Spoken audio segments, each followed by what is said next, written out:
Here the question is to draw the structure of the given compounds. First one is HClO3. It has the given structure. Here chlorine is doubly bonded to two oxygen atoms and singly bonded to one hydroxyl group.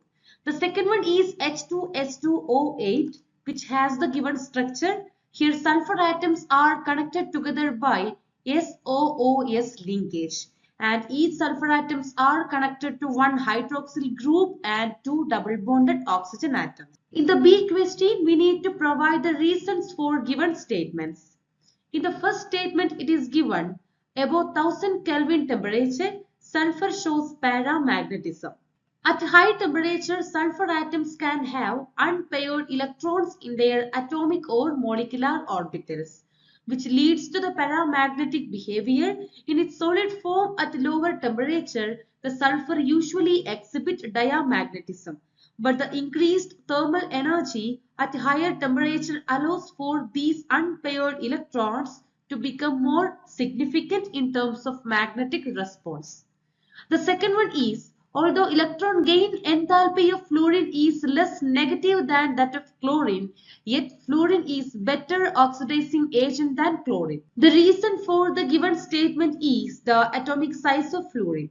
The smaller atomic size means the added electron in fluorine experience a stronger effective nuclear charge and is closer to the nucleus.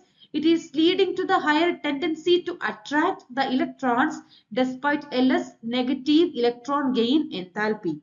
Another reason is the electron-electron repulsion. The added electron goes onto the already compact 2p orbital when electron-electron repulsions are significant due to the small size of atom.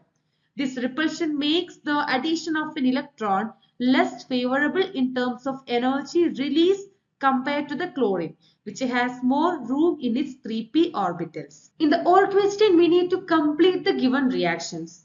The first reaction is lead sulfide react with ozone. Then the product include lead sulfate and oxygen. And in the second reaction, xenon hexafluoride react with sodium fluoride.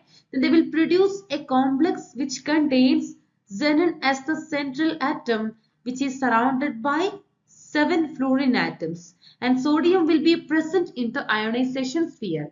In the next one, we need to arrange the given compounds in increasing order of the property given here. The first one is hydrates of group 15 in increasing order of their boiling points. The boiling point of these group 15 hydrides increases from NH3 to BiH3. Here NH3 molecules associated with intermolecular hydrogen bonding, while other hydrates are associated with van der Waals forces, which depends on the size. The hydrogen bondings are stronger than van der Waals interaction, so ammonia possesses highest boiling point. The second one is the hydrates of group 17 in increasing order of their acidic strength.